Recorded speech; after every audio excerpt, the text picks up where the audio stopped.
Okay, good morning. So we are doing today Zion Amud Beis. We're starting on the Mishnah, the second Mishnah on Zion. Excuse me. We're starting the second Mishnah on Zion Amud Aleph.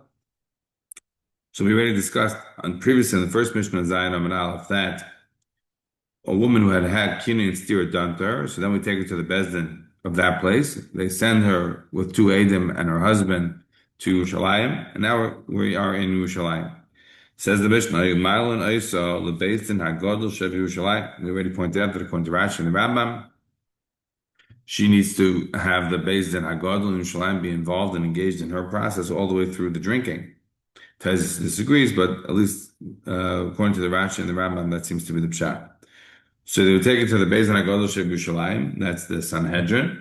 That sits in Lishkas Hagazes. It's going to be relevant later. And we sort of lace into her and push her the same way we do that for other situations of Eidin and Fashos. What does it mean? We say, we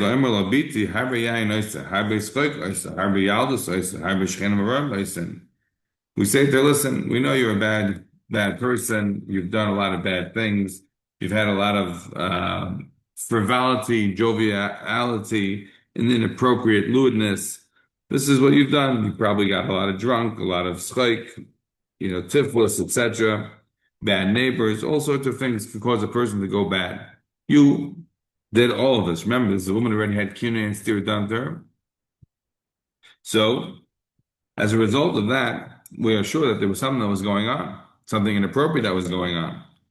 And so, what we are saying to her is, instead of drinking, and drinking means erasing the name of Hashem, we say to her, listen, I say,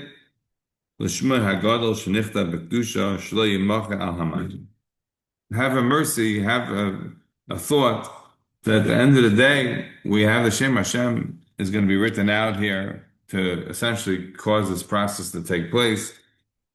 Have a concern for that. Don't have the Shem Hashem be erased. Therefore, just say that what you've done, you won't have to drink, and we can all move on. We don't have to erase the name of Hashem for this. So this is meant to convince her.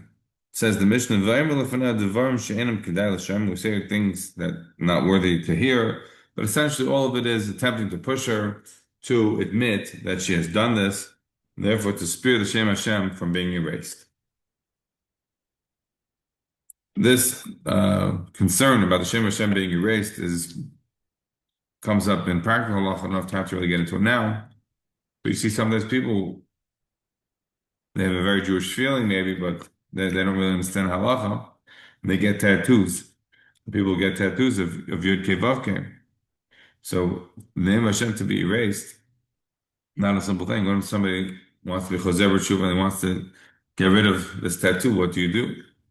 This is not for our topic at the moment. But this concern about the Shem Hashem being erased is something very significant. Right? That's why we don't even pronounce the name of Hashem as the way it's written. We say Yud Kei Vav Kei, we say a lashon of adnos, but it's not the way it's actually to be pronounced. But it's so special that we don't even want to pronounce it. So let alone to erase it. This then is considered to be very scary of a thing to do, and so we have to do it. We'll do it, but we want to avoid it as much as possible. So therefore, we're sort of lacing into her and telling her this is a really significant thing that we're going to have to do. Let's avoid it if at all possible, and therefore tell us the truth. Now, continues the Mishnah. And the Mishnah says, "He b'chol mishpachas beis avia." She's there, and her whole family's there. Essentially, it wasn't just the husband. Behavior ishes ishta. He brings her down, but it could very well be that her whole family's there with her for this travail, for this ordeal. Im amar tameani, if she says that she's tamei, sheveres ksubasa, so we break her ksuba. What do we mean? If the ksuba is there, so we rip it up. If it's not there, we give a receipt. We give her a shaver. We give a receipt to the Baal that if she ever claims that she is going to be entitled to collect for her ksuba, that she won't be entitled. The Yitzis, and then she will be divorced. Vim Amr Taharani, if she says no, she's tar. So Mile and Ursula Shar Mizrach Shal Pesach Shar Nicanor, then we bring her to the eastern, into the eastern gate of the Beis Hamikdash, by the entrance of Shar Nicanor, Shesham Mashkin Es Hasaitis, because over there is where we give the saitis to drink. Umatar and Asayoldes, and over there we matar the people who are giving birth.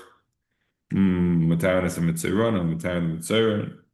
What is special about this place that the site is going there as well as the Yoldes and the Mitzayron? So the Yoldas and Mitziron, there are people who are essentially Tameh, and they have to be able to get a carbon done. Now we know if a carbon is going to be done outside of the Beis Hamikdash, that's not going to be a kosher carbon. But if somebody's tummy, they can't go in. They can't go in. So the this area by Shar Nicanor, famous Gemara, where it tells us in Yom Lamed Zayin about this Nicanor. He had these doors that were brought from Alexandria. They made special miracles that they survived the storm.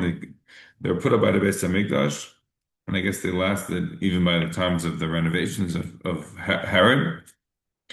And these are very special doors, but it's also special because of the specifics about this place. Says Rashi, let's look at the Rashi Shusham Mashkinas HaSaitais. Rashi points out, "Mibnei shelo niskadish b'kedushas azara oivei chol oisei hashar." The walls of this gate, right? There was like a space within this gate that was not have the kedusha of the azara. So in other words, imagine you're walking up. If you go to the southern wall excavations, you can see the western wall, you can see the eastern wall, you can see these various walls. So we know exactly where the Jewish people went up into the Beis Hamikdash. We know exactly how it looked. We see all the remnants archaeologically of how it looked. So if you went up from the eastern gate onto the Harabais, so then you're going to come eventually to the Shara Nicanor, which is going to take you into the Beis Hamikdash, into the Hazara. We have to make a distinction between what's called the Harabayas, which is the whole area on top of the Temple Mount. That's called the Harabayas. Then the area that is the Azar, the area that is the Beis Hamikdash. Within the Azar itself, there are different levels of Kedusha. But one of the things that we discussed on Shavuos is whether or not a person is able to go up into the Temple Mount, Mizman Hazeh. Because while the Beis Hamikdash was Niskadish, certainly the whole Harabayas was not. The question people have, well, where do we know? Well, we know one thing for sure. From the Shar Mizrach, from the gate that went up onto the Harabayas, to the Shar Nicanor, and Echol, a certain space within the Shar itself, there was no Kedusha of the Mikdash. Why?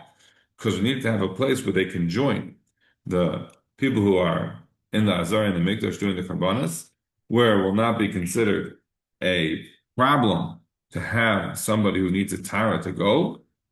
And if it would be a problem, then we wouldn't be able to get the Tahara that's needed for the Mitzvah, the Tahara that's needed for the Yoldes in that area, which is able to be sort of in between that area, which was not in Scottish, but that will not be considered a problem, says Rashi. The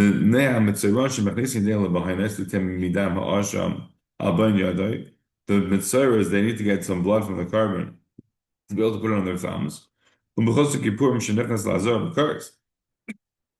in Mechusar Kippurim, somebody hasn't had his full kapar yet. Schayv kares if he goes into the Hazar.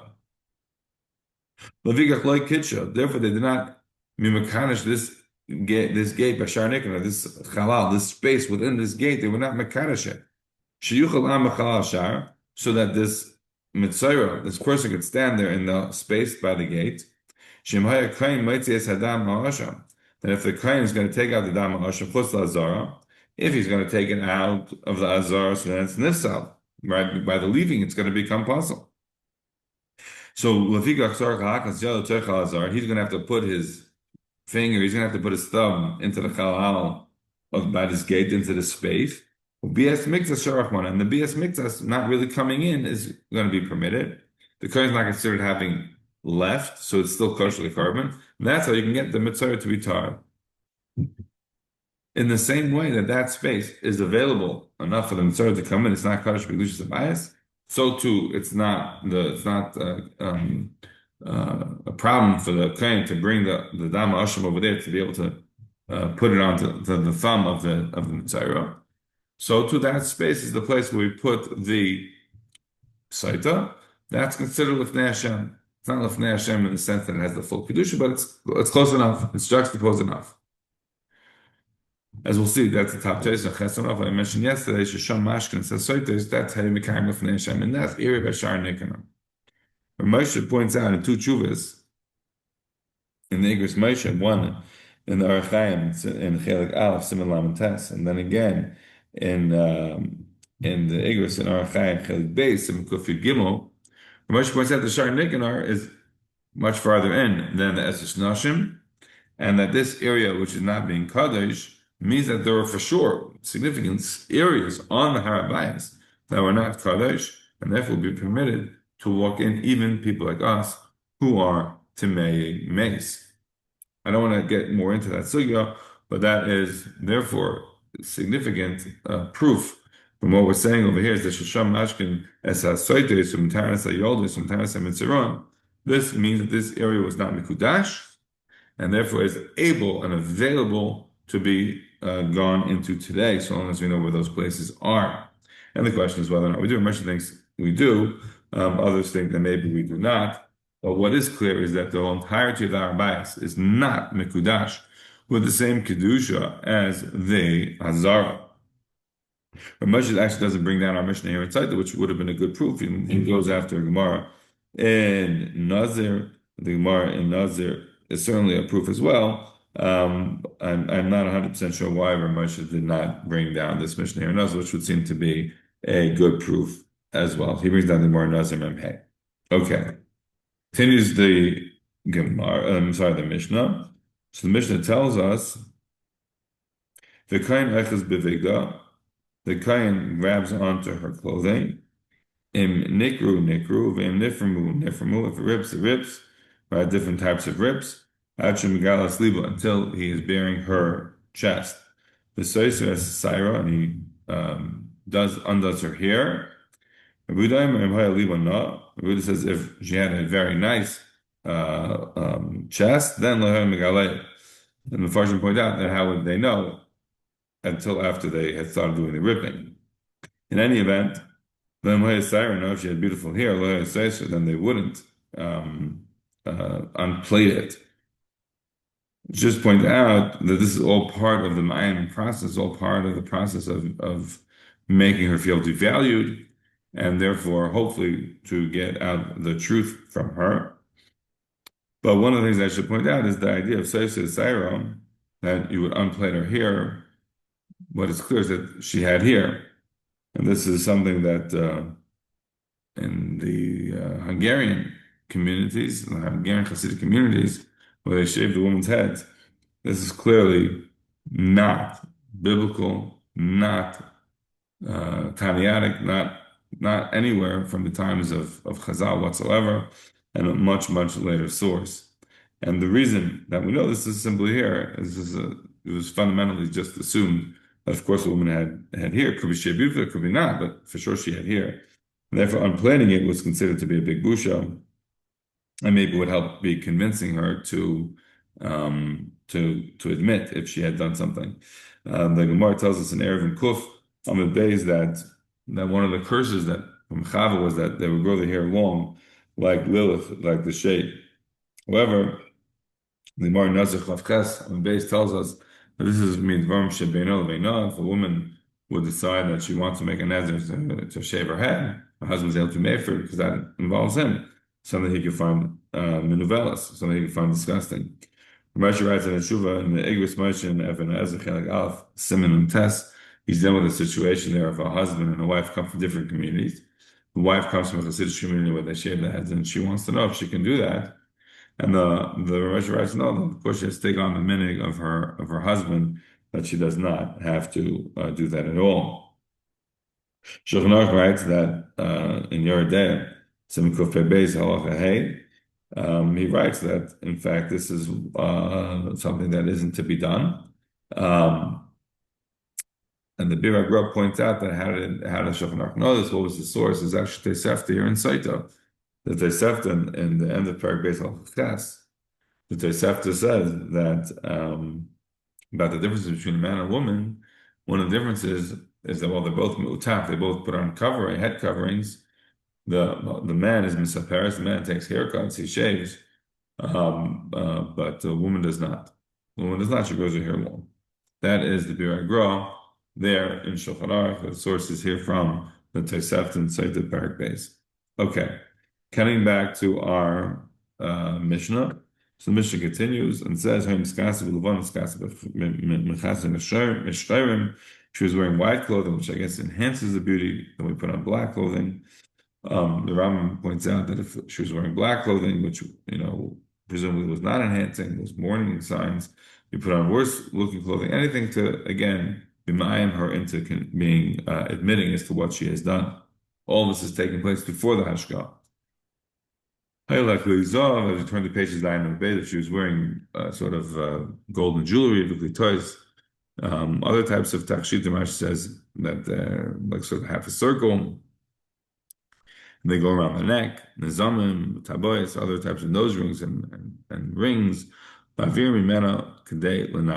take this all off of her in order to make her feel very self-conscious, very nervous, and hopefully to admit, so they don't have to be moichek, the Shem Hashem.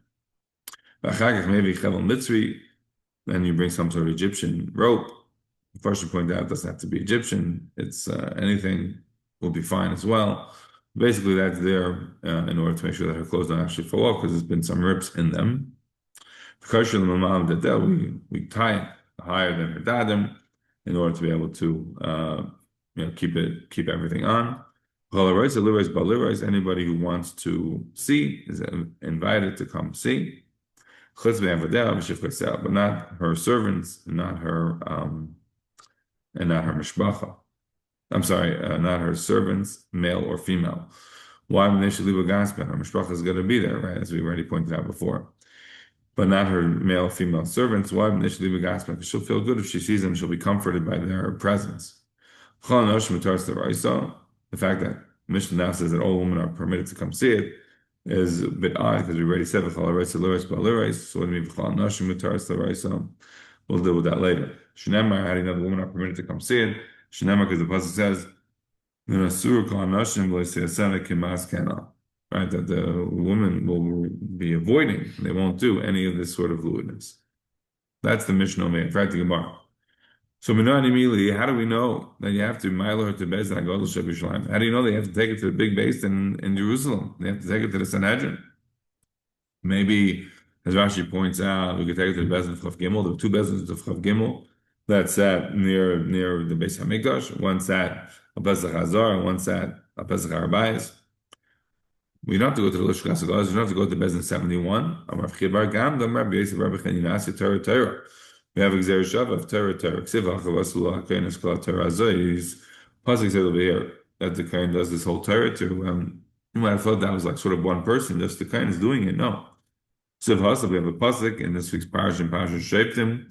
The Pasuk of Alpiyat Torah Shayeruch Al Mitzvah Shem L'Chatasa and Loisosa. So Malalam Shem Vecha Nafkam Shem Vecha by the Zakin Mamre says Torah also. And you're required to judge the Zakin Mamre, Bezin 771. So therefore, just like by Zakin Mamre requires 71, so too by the Sotah requires the Bezin 71. So how do we know that a Sotah requires such a massive tribunal? Normally for capital punishment, 23 is sufficient. No, we need it because there's a Shava from Zakin Mamre. In fact, Tesis in the top Tesis on the page, Tesis asks, Malahalan. So the first Tesis asks, I pointed out already in the previous year, that Tesis says, what do you mean? If it's like Zakin Mamre, how come Zakin Mamre requires 71 and Sotah requires 71? These are not listed in the Mishnah in the beginning of Sanhedrin that say all the things that are required of Beis Hagadol. So Taisus answers because the Gemara said that the Gemara of Zakim Mamre don't require 71, and that's why it's not listed in the Mishnah. As I pointed out, Taisus Shan said a different answer. Taisus Shan says no, it's not a vart that you don't need a Bezdin of 71. It's a ton of a Shia. Really, you do need a Bezdin of 71 throughout further process, but it's a ton of a Shia. We left that Zakim Mamre, left that Sotah. Sometimes the Tanoim do this in the Mishnayos. They can't list every possible permutation. They leave something out, so we call it ton of a Shia. Oftentimes we ask, "Why share the Haisha? What else did he leave out?" So we have two things they left out: Zakim Mamre and he left out Sotah. That next case is Malahal based in Shoshim Achates here points out that the Gemara tells us in Sanhedrin Mem Aleph that Rabbi Yochanan ben Zakkai lived a long life, 120 years. 40 years he was in business, 40 years he learned, and 40 years he was the rabbi.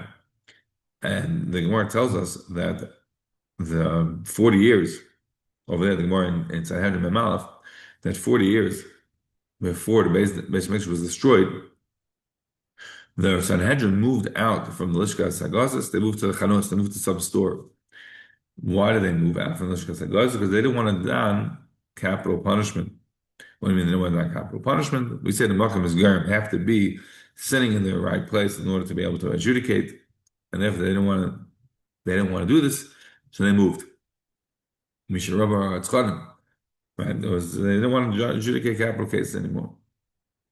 Now the Gemara makes it clear from that the Gemara in Sanhedrin Mem Aleph that at that stage Rabbi Yochanan ben Zakkai was sort of a novice. He wasn't yet the famous Rabbi Yochanan ben Zakkai. If that's true, then we have a problem, says the Tosfos, with the Gemara on Mem Zayin. Later on, in Gemara Mem Zayin, in Sotah, the Gemara is going to tell us that Misha Rabba Hamunu Afim, when there became too many lewdness, so they stopped the Mei Sotah. And the Gemara says Rabbi Yochanan ben Zakkai was mafsikan. Rabbi Yochanan ben Zakkai was the one who stopped the trials of the Sotah. Now, if Rabbi Yochanan ben Zakkai is the one who stopped the trials of the Sotah, well, the Beis Din HaGadol already stopped it. Beis Din HaGadol, when they moved out, they could no longer adjudicate capital cases. So that means already 40 years before. That means they already stopped 40 years before Rabbi Yochanan ben Zakkai was not considered to be yet Rabbi Yochanan ben Zakkai. He's one of the few people that get the title of Rabban Gamliel, Rabban Shimon Gamliel, Rabban Yochanan ben Zakkai. That's it. No one else. So, 40 years before he was considered too much of a newbie when they were moving the basin from the Lishkas Hagaz to the Chanus, and at that stage he is just Ben Zakkai. So then how could you say that when the Sanhedrin moves, that they stop the trials, clearly, because again, it's compared to Zakim Mamre, it's compared to the Bezdin 71 there, it's a capital case, and the Bezdin is no longer there. So they can't adjudicate these kind of cases. So it's a bit of a stira. The say Rabbi Yochanan ben Zakkai is the one who stopped the Sotah trial 40 years before. Presumably is when it stopped, and at that stage the Sanhedrin was moving. Rabbi Yochanan was a newbie, and they wouldn't have listened to him. He wouldn't have done that. So Taisa answers, well, it could be that when the Sanhedrin Agadol was sitting in its place, so the Sanhedrin Agadol was the one who was doing the ma'ayin. They were the ones who were doing the scaring, trying to intimidate her to sort of admit and not do the Sotah trial. So once they moved, so the Beis Din HaGadol is not doing the ma'ayin anymore, but it doesn't mean that they didn't drink.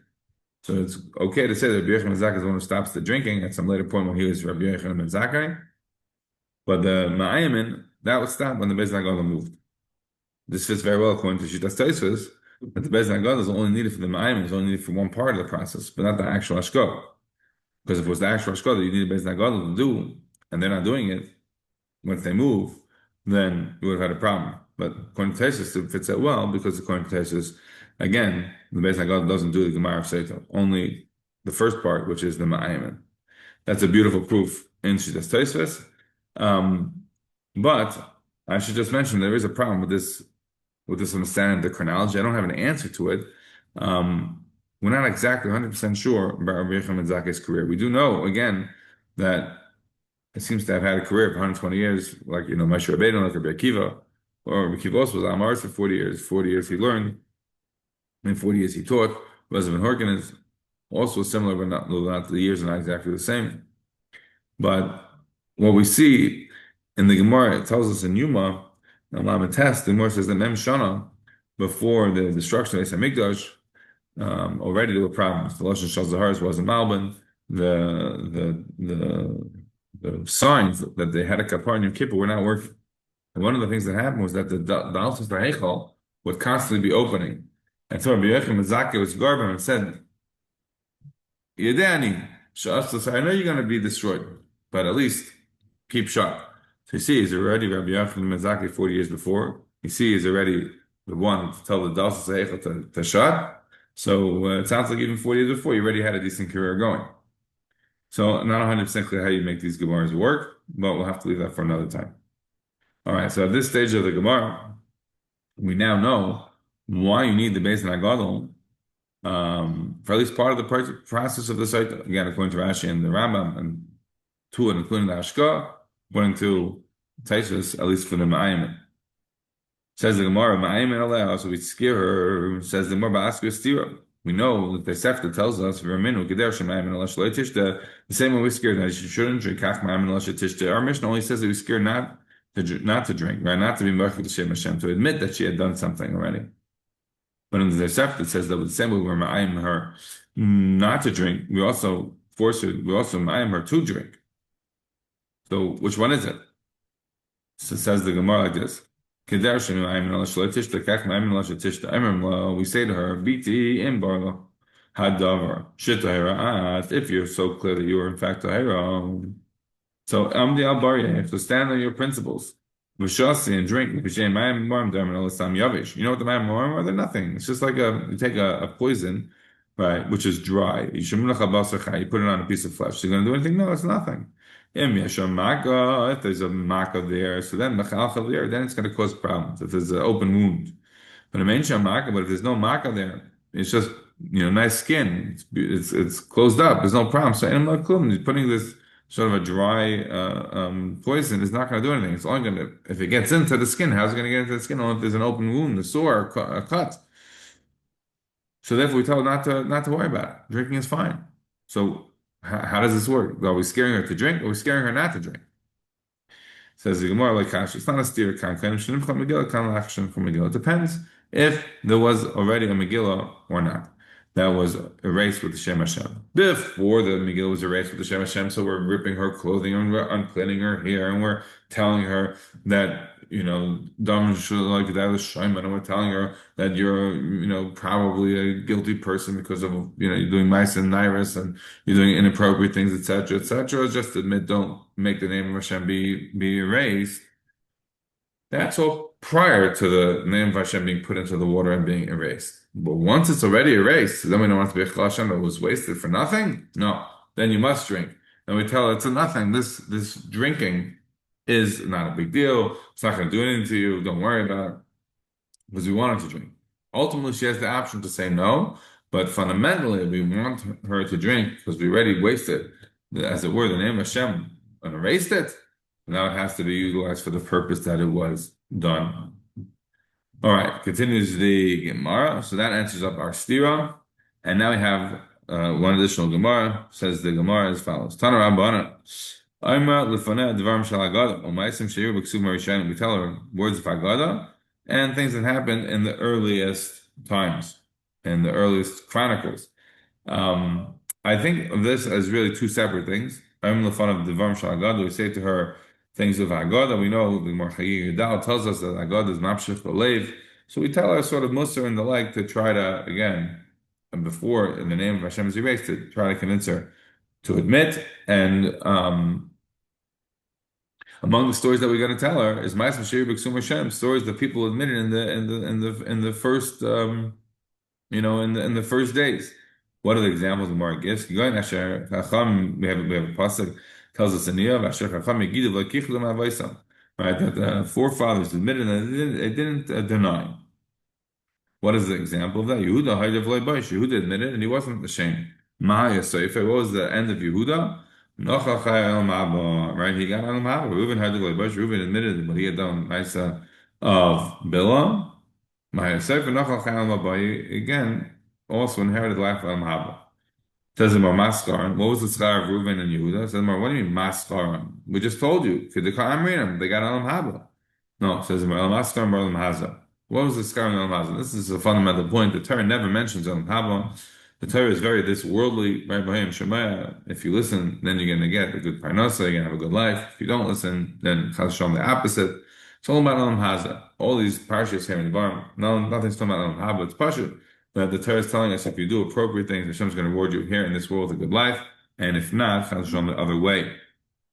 So to tell you that, oh, they got Noichel Chayalim Haba is very nice, but that's not the point. We want to see where it was tangible that Yehuda and Reuven had a good life here in Olam Hazeh.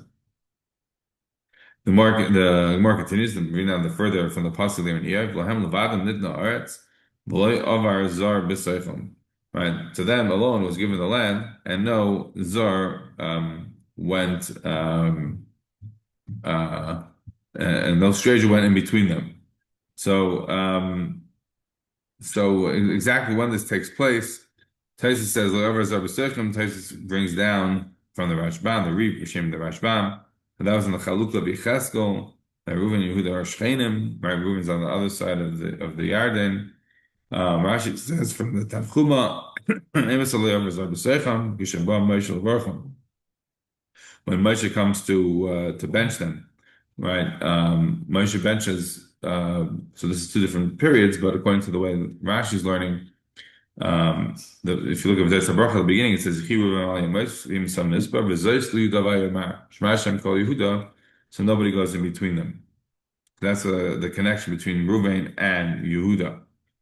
So again, the Gemara says, Mohem Levadim Eretz, right? They got the land, and nobody came in between them. Either they shared a portion together, and nobody, sort of they shared the border, right? Yehuda, you cross over to the border, you are in Reuven's portion, or it was in terms of the way the psukim are written, Reuven's bracha, then it goes straight into Yehuda.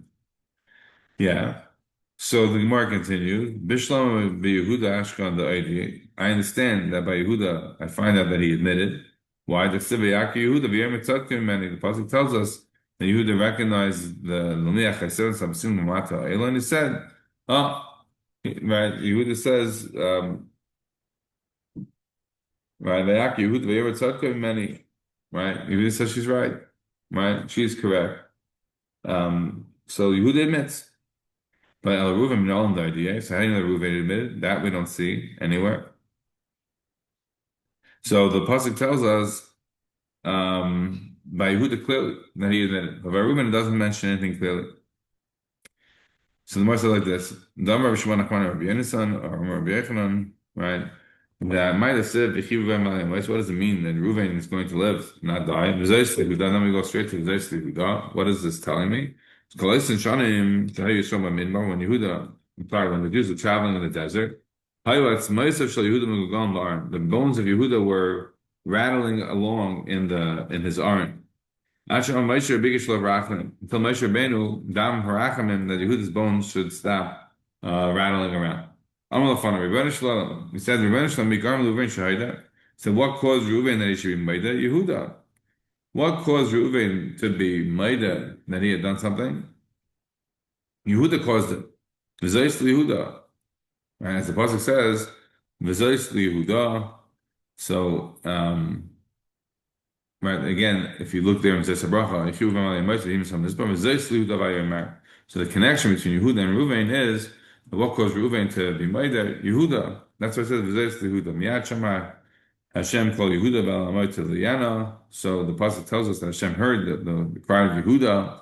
So all Evarel Shafa. So his bones stopped rattling around. Well, like Amalim Sifta Bekir, they didn't bring him into the heavenly Beis Medrash until the pasuk says over there in the Brach Ba'alamoy to Vienna. Then once he was born into Beis Medrash, like Havik Hayad and Mishkov and Mitzrach Mishmaitza, wasn't able to be learning and holding in the learning. Ba'adi Rabbanon until it says Yad of Ravloi. Again, part of the bracha there. So even he was able to now be in the learning, but he wasn't able to bring Shmaitza Liv the Hilchasa. So he was able to get help from his enemies, and therefore he was able to now bring Ashma to the Hilchasam. Says the Gemara, Bishlam Yehuda, the ID Kiechet, the serve Tamar. I understand Yehuda admitted in order so that Tamar should not be burned. Now, Reuven, well, what was the benefit for Reuven to admit? What was gonna help? It wasn't saving anybody's life. More than that, V'amar Rav Sheshes chutzpah man the mafra chatayah. It's a big chutzpah to be buried your chatayim. So the more answers, it was a benefit that Yaakov shouldn't be suspecting the brothers that they had done this ma'isa, and therefore therefore Reuven is the one who admitted. So we have a number of things to mention here in this Gemara. We'll take them sort of seriyan. Number one, the Gemara is telling us here of a connection between Yehuda and Reuven. That Reuven causes Yehuda, the Yehuda causes Reuven to admit. Now Yehuda is saying Tzadkum Meni, so Reuven admits as well. Now we don't have any clear place in the Torah that the Torah says that Yehuda taught Reuven to admit. We don't ever see that Reuven actually admitted. So what do you know that Reuven actually admits? It's not clear. However, one potential source for this is the fact that the pasuk tells us that Reuven attempted to save Yosef by saying to the brothers, to throw him to the pit, will not kill him with an act of commission. Let's kill him more by an act of omission. We throw him to the pit. Yes, but he dies of his own volition, but not because we actually killed him. And the brothers listened and throw him into the pit. And then the pasuk says, and Reuven came back and there's no Yosef. Where was he? So Chazal said because he was Isaac, Besaka, Tanisai, he was going to deal with Yaakov, etc. So that was the place where we see that he had a charata, that he had admitted as to what he had done. Now, if that's the case, as the Bach points out, that taking place before Yehuda admitted, Vayaka Yehuda, Vayem Mitzadchem, and it takes place in Vayesha later on. That's not over there. The pasuk of the Mechiras Yosef takes place before the Ma'aseh Yehuda and Tamar. So Taisa says, how could you say, and the Bach points out, how could you say that Reuven is learning anything from Yosef? So you have to look there in Taisus and Parak Chayvel, Tadi Beis. But essentially, what the Bach says, when we want to point out, is that admitting of Reuven that took place prior to Yehuda selling Tamar, prior to the Master Yehuda and Tamar. That admitting was sort of private. That was just between him and Yaakov. But the Idolah B'Rabim doesn't take place until after the Master Yehuda, where he says Tzadkim Meni. That is the position of the Bach. I should point out that this question only exists if you accept the chronology of the Torah at face value, namely that the Ma'aseh of Yehuda and Tamar takes place after Mechiras Yosef, as it's presented in the Chumash. But the Ibn Ezra famously, if you look in Bereshis on the Ches, the Ibn Ezra famously disagrees. It says that the chronology here is impossible. You would end up having kids that are too young. The generations don't work. To have Yehuda give birth to Er, Onan, and Shelah, then Er and Onan each get old enough, get married, get killed, and then to have the brother come along and then wait for Shelah, all that period of time to have that happen in 22 years is simply not enough time. And so therefore he says the Ma'aseh of Yehuda and Tamar takes place in Paras Vayishlach, before the whole Mechira of Yosef, and the Torah is juxtaposing whenever we say something is being done outside of the chronological order. If you say Ein Mukta Mocha B'Torah, then the juxtaposition of the Torah is there for another reason. According to Ibn Ezra, the juxtaposition is not chronology. The juxtaposition is to show you the difference between Yehuda and Tamar versus Yosef and Eshes Potiphar. However, if we go back to the pshat of those that disagree with the Ibn Ezra, so then you have this question.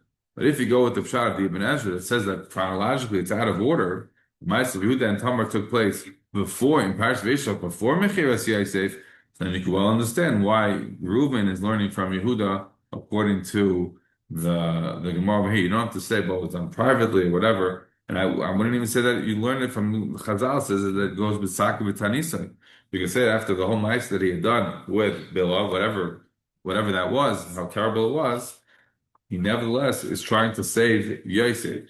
But the fact that he's trying to save Yosef, that is Hain, that is the raya that he was doing tshuva. That is the raya that he had tarata for what he had done. Right? The whole reason for going with Bilam was in order to prevent father from doing whatever it was, from potentially recognizing the servant of Rachel, the covenant of his own mother, whatever it may be. But you see, the fact that he's willing to save Yosef and go against the brothers to do so, that is definitely a sign of tshuva on his part.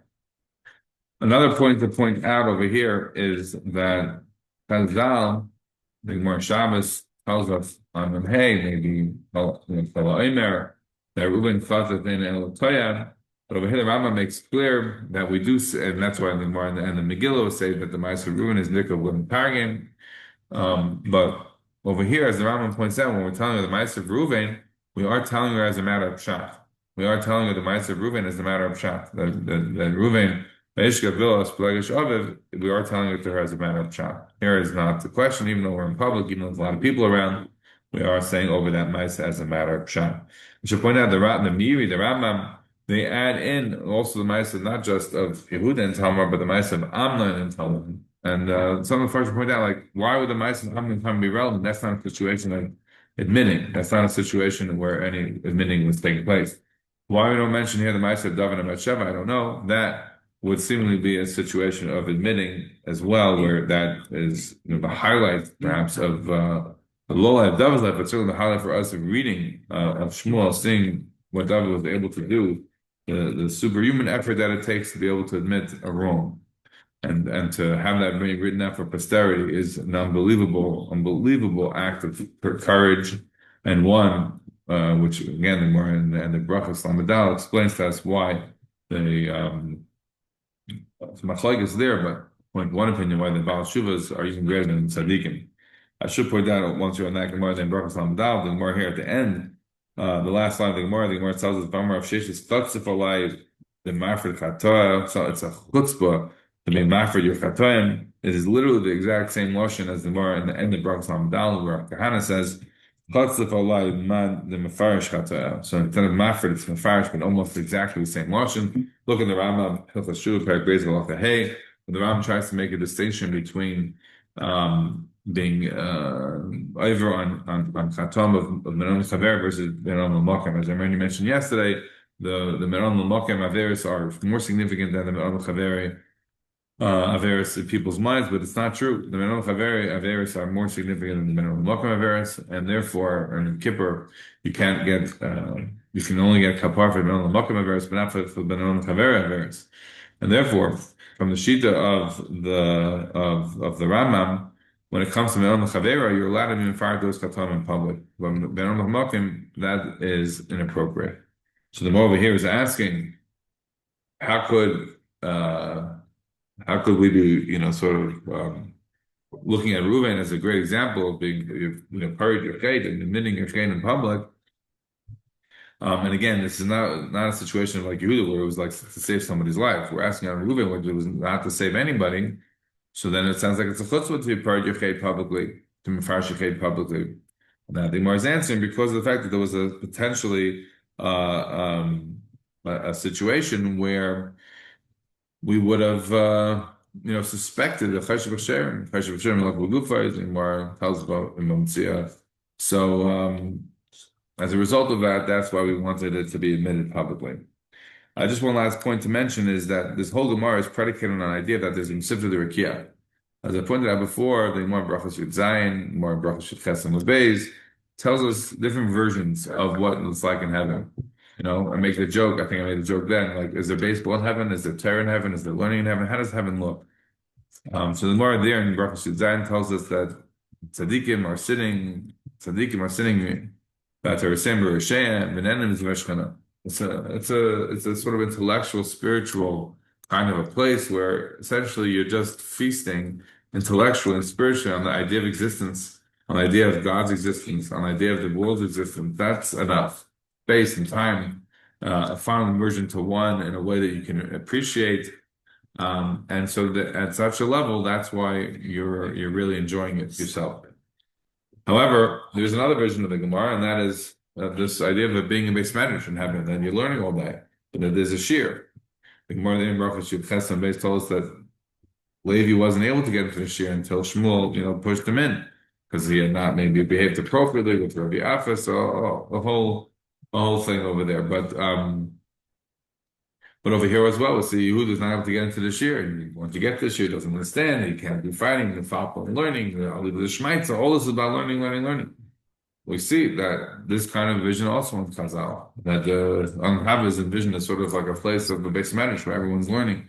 The more Evav, the Mataz Barab and Nachmani, they needed him in heaven, right? Because he had to be able to teach over some halachas in Tyrus, and they needed him. He was a big expert in Tyrus. Nobody was as great as him. So these are a bit of different visions, different understandings of what it's like in heaven. All right, we'll have to stop over here and continue on Chesam Beis. I'm sorry, Chesam and Aleph in the next year.